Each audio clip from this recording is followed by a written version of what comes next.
안녕하세요. 제 얼굴에 침 뱉는 느낌이라 사연을 적으면서도 고민이 많았지만 얼마 전 들려온 전 남편과 전 시댁의 소식을 듣고 이렇게 용기 내서 사연 한번 보내봅니다.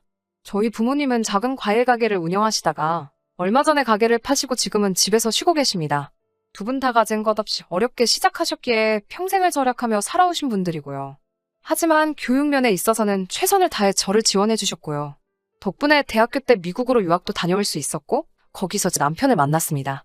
사실 남편과 데이트를 시작했을 때 저는 남편이 부잣집 아들인 줄 알았습니다.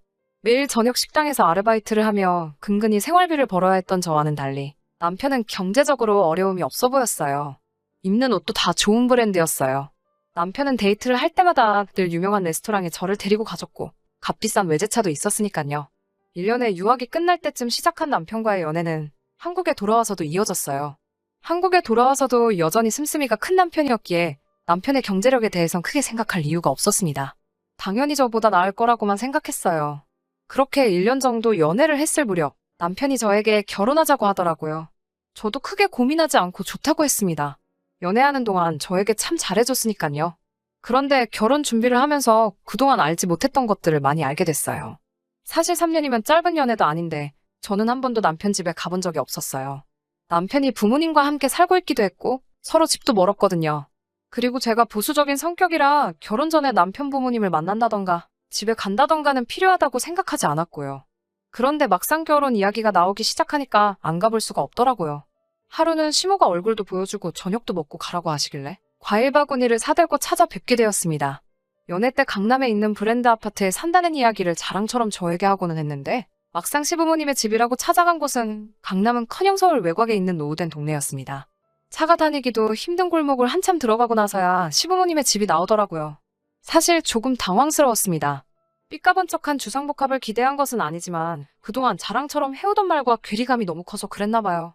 그런데 남편에게서는 거짓말을 들켰다는 당황스러운 모습이 보이지 않았어요. 원래 살던 아파트는 지금 세를 주고 우리 가족은 다른 데에 투자하려고 나와서 살고 있는 거라며 해명을 하더라고요. 제가 물어보지도 않았는데 말이에요. 집 앞에 주차돼 있는 외제차를 보여주며 이건 우리 어머니 차라고 말을 해줬어요. 노후된 동네에 외제차가 주차되어 있으니 그림이 참 안 어울리기는 했는데 또 제가 너무 눈에 보이는 것만 가지고 괜한 생각을 했는가 보다 하며 반성을 하기도 했습니다. 시댁에 들어서니 시부모님이 저를 기다리고 계셨어요.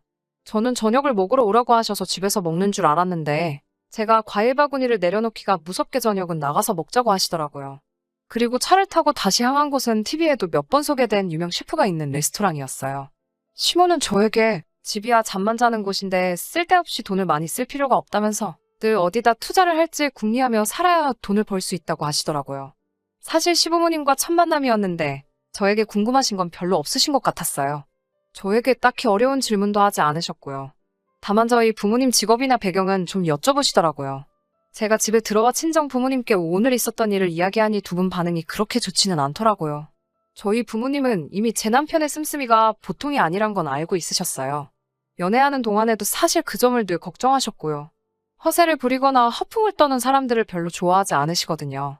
그런데 남편 가족들이 그런 건 아닌가 싶으셨던 거죠. 하지만 결국 자식 이기는 부모가 없듯이 저희는 결혼하게 되었습니다. 결혼까지의 과정은 그럭저럭 순탄한 편이었어요. 다행히도 성대한 결혼식보다는 간소하고 의미 있는 결혼식을 하고 싶다는 제 의견을 시댁에서 존중해 주셨거든요. 하지만 사실 이것도 저를 위해서 그러신 게 아니란 걸 나중에 알게 되었습니다. 저희 어머니에게는 가까이 지내는 친구분들이 있으세요. 저도 늘 그분들을 이모라 부르며 잘 따랐고요.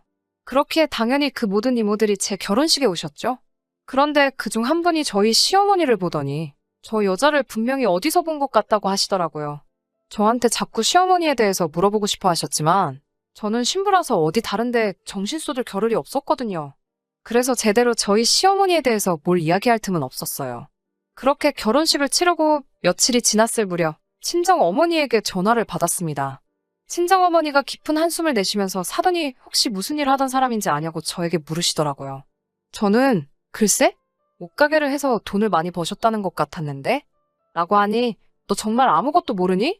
라고 물으시더라고요. 그래서 제가 도대체 무슨 소리냐고 물었죠. 그런데 거기엔 충격적인 진실이 있었습니다. 저희 시어머니가 원래는 어디 다른 동네에서 세탁소를 하셨대요. 옷을 수선도 하고 드라이된 옷은 배달도 해주는 그런 작은 동네 세탁소였기 때문에 동네 아줌마들하고도 곧잘 어울려 친하게 지내셨다고 해요. 그런데 거기서 돈을 조금씩 빌려 쓰다가 결국 파산 신청을 하셨답니다. 그리고 친정어머니 친구분은 피해자는 아니었지만 같은 동네에 살았기 때문에 저희 시어머니를 알아봤던 거고요. 그 이야기를 들으니 머리가 아찔해졌어요. 늘 정직과 성실을 강조하시던 저희 친정부모님께서도 그런 사람과 사돈이 되었다고 생각하니 얼마나 화가 나셨을지 상상도 안 되었고요. 저는 일단 남편이 오면 확실하게 물어볼 테니까 잠깐만 기다려달라고 했습니다. 그리고 그날 밤 남편이 퇴근하고 돌아왔을 때 남편에게 친정어머니께 들었던 이야기를 털어놓으며 조심스레 물었습니다. 남편은 뭐 돈 문제야 어른들 사이에서 늘 있는 거 아니겠냐며 대수롭지 않게 여기더라고요. 제가 그래도 이런 건 좀 확실하게 알고 싶다고 하자 남편이 기분이 좀 상했었나 봐요. 저를 불쾌한 표정으로 쳐다보면서 그럼 너가 직접 물어보던지라고 하더라고요. 그런데 그런 남편 모습을 보니 저도 순간 화가 나더라고요. 그래서 정말로 시어머니께 전화를 걸었습니다. 그리고는 이런 이야기를 들었는데 진짠지 가짠지만 말해달라고 했어요. 시어머니는 조금도 불편한 기색 없이 남편과 비슷한 반응을 보였어요. 사람들이 살다 보면 돈 때문에 이런저런 이야기도 나오고 오해도 생기고 하는 거고 이건 자신의 개인적인 일이니까 며느리인 제가 왈가왈부할 일이 아니라고요. 너네한테 피해가를 없게 할 테니까 쓸데없는 걱정하지 말고 너네들 앞가림이나 잘 하라고 하시더군요.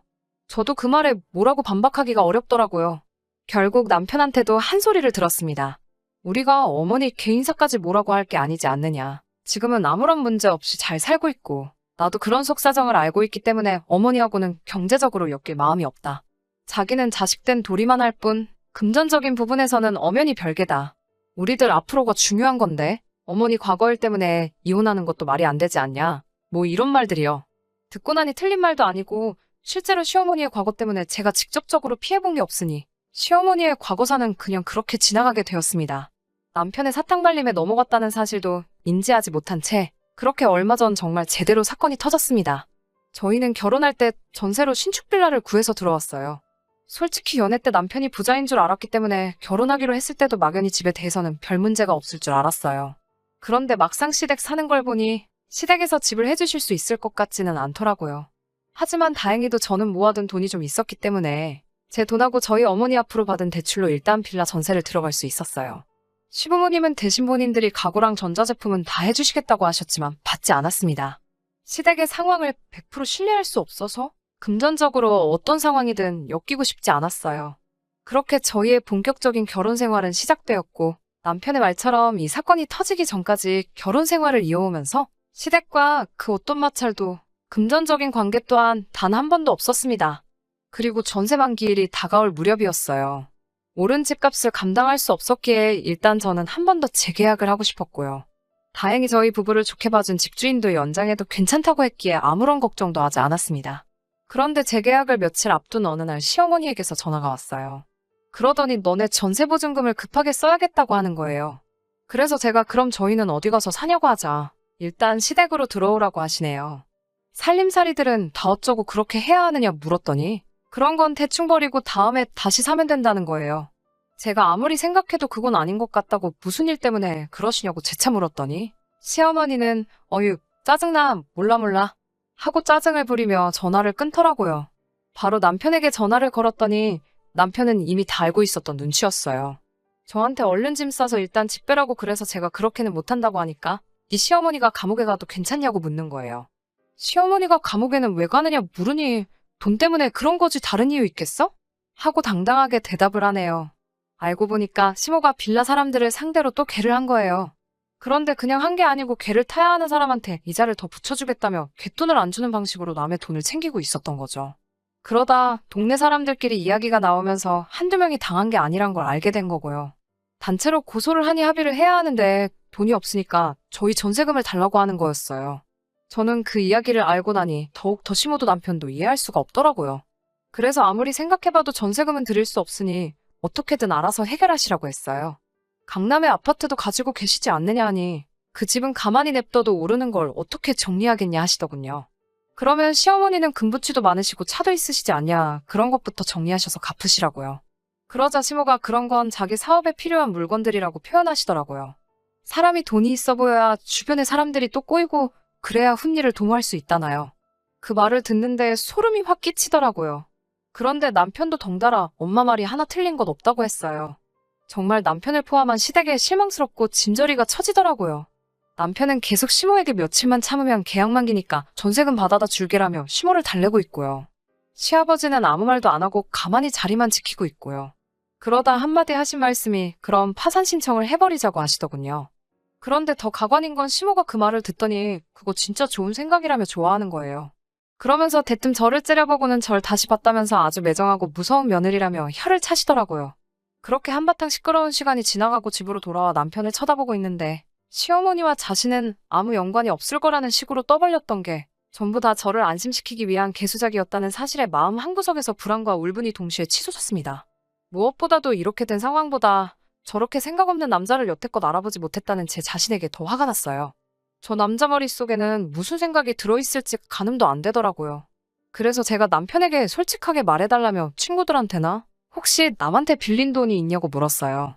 그러자 남편은 뭐 조금 있기야 있지. 요즘 시대에 빚 없는 사람이 어딨어? 돈 빌리는 것도 능력인 거 몰라? 그리고 그 돈 나 혼자 쓴 거 아니야.